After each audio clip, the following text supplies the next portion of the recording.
জানেন তো, উপকার করব মনে করলেই উপকার করা যায় না। তা এই নিয়ে একটা ছোট্ট গল্প আমি একটু বলি। এক মহারাজের কাছ থেকে গল্পটি শুনেছিলাম। যদি গল্পটি অত্যন্ত পরিচিত তবুও একটু বলি। একটি বাচ্চা প্রচণ্ড পরিমাণে ঈশ্বরের বিশ্বাসী ছিলেন এবং পরায়ণা ছিলেন। তা সেই মেয়েটি, মানে বাচ্চা মেয়ে, তার আর্থিক অবস্থা খুবই খারাপ। তার বাবা নেই, মা অসুস্থ।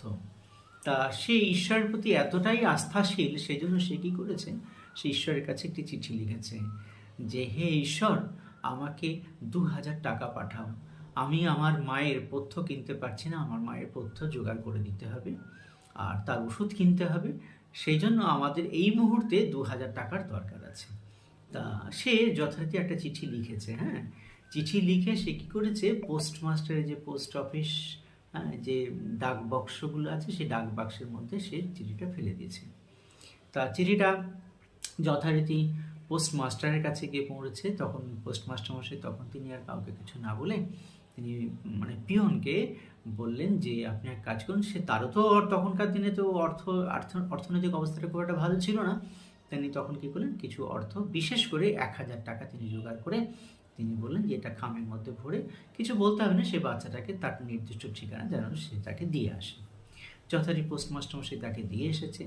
সে তো খুব আনন্দে আটখানা। সে আবার ঈশ্বরের কাছে চিঠি লিখতে বসেছে যে, হে ঈশ্বর, আমি জানতাম তুমি আমার কথা শুনবে। তুমি আমার যে কথা শুনেছ, তার জন্য আমি তোমার কাছে কৃতজ্ঞ। আমি তোমাকে ধন্যবাদ জানাই। নানানভাবে সে কাকুতিমিনতি করে ঈশ্বরকে চিঠি লিখেছে যে, তাকে যে পাঠিয়েছে তার সত্যি সত্যি উপকার হয়েছে। কিন্তু পরে সে লিখেছে একটা জায়গায়, একটা লাইনে লিখেছে যে, আমি জানি হে ঈশ্বর, হে ভগবান, তুমি আমাকে ঠিক ২,০০০ টাকাই পাঠিয়েছ, কিন্তু মাঝখান থেকে ওই যে পোস্টমাস্টার মশাই, সে কিন্তু ১,০০০ টাকা মেরে দিয়েছে।